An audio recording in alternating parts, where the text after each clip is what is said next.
What's going on, guys? Matt over here with Lethal Garage. Wow, I opened that differently. Whatever. We're at Red Barn Racing right now.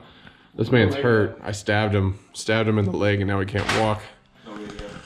I turned off his radio, so it's like crippling for this mechanic. But today is kind of a Roto-Fab day. So if you guys didn't know, Roto-Fab came out with a brand new intake, not California state legal. I am obligated to let you know that. It is not 50 state legal. But they came out with this new air intake. It's called the Big Gulp. It's a 5-inch monster, and people have been getting all sorts of power out of them, especially if they have a supercharger. Now, this intake does require a tune. You cannot just go buy it and strap it on your car and be like, woohoo, let's go do it. Your car will run like crap, and that's not good. You need a tune. But in this box right here is the Big Gulp. It's gulping. I pulled out some of the packaging. I'm sorry, I opened it ahead of time. But I didn't really get into everything, but they're out of the dry filter, so I told them, just send me an oil filter for the time being. And I wanted to do a comparison of the filter, but let's go ahead. I'm gonna go ahead and like unpackage all of this, and we'll compare the two systems side by side. I've unpackaged it. One thing that I liked is, this isn't even carbon fiber or anything, and they wrapped it in very pretty wrapping. There, let's see if I can get it out. There you go. The new elbow. Interesting. So, here's the kit. The filter is actually the same.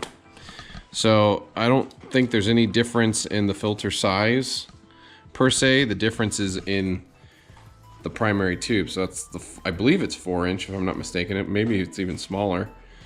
But that's 5-inch. And then the elbow, etc. Now, the one thing to highlight is this one's more like the ZL1, or this is the ZL1 setup, where my original one is the SS. As you know, I have the Whipple supercharger on there, which is angled, so it angles with the ZL1 setup. Oh, that's 4.5. OD. Outside. And that's probably bigger. Did you measure that one on the outside? I'm interested now, since you measured just outside on that one. Editing magic. Yeah, it's 5-inch outside. Nice. So, either or, the big thing going around the internet is everyone who's been putting these on cars is picking up quite a bit of power. So we're gonna be installing this on the car quickly. I'm not gonna walk you through how to install it because I already have that guide for this one. It's basically the same dang thing. It's a couple of these clamps, put them together. This one already came assembled, so you didn't have to screw that together this time around and put your MAF sensor in. So let's go do it.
Yeah, it'd be nice if I actually had all my grommets still. I've taken it off so many times, it's just like, it's all over the place.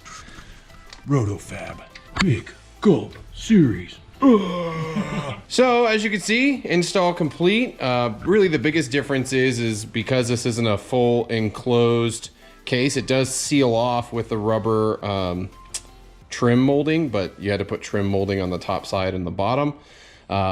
Everything else connected just like the other setup. So if you're looking for a proper install guide, you can check it out right upper right hand corner. There's a link for it. There you go, 5-inch intake. And it basically is like a velocity stack down into the intake. Keep in mind, I have the Nick Williams 103 paired with now the big Gulp. We gonna make some more power? About 50 more.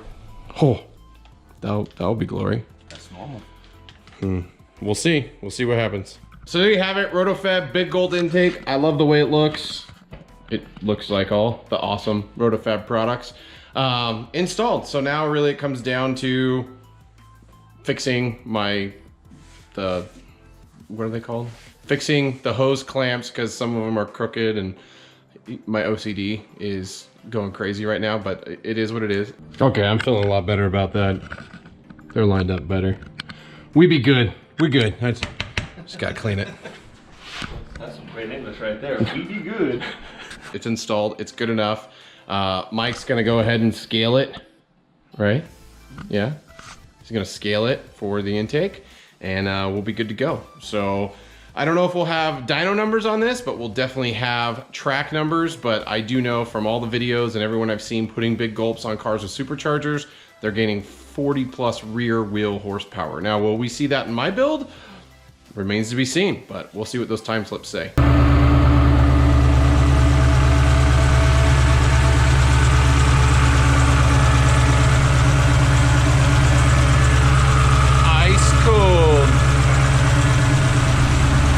Okay, so I took the car for a drive. We don't have the car completely retuned at this point. We just adjusted the maps so the car's drivable, because you really need to adjust that if you install this. You do not want to drive your car around with the big Gulp on there without it properly scaled. So if you're going down to a speed shop or something like that, put it on there and then let them drive it, get the tune in there, you'd be good to go.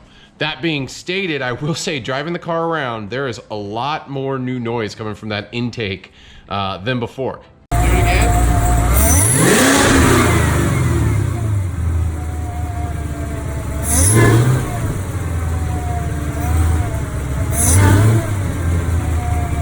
It's not a bad noise and it's not a whistle. It's just, I hear new sounds. Roto-Fab, I'm gonna call them Roto-Fab sounds. The RFS.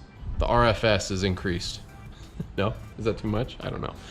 Either, too much. We'll go with that. Either or, there you go. Roto-Fab Big Gulp is installed. We're gonna take her to the track here very shortly. Lots of videos coming. Put down some good times. See what she actually can do. She's been a garage queen the last, God, 3 months. But that being stated, she's coming back to life. And as soon as this rain's gone, it's gonna rain Wednesday, Thursday, I think, this week here. Yeah, you guys don't care. Until next time, guys. See you on the road.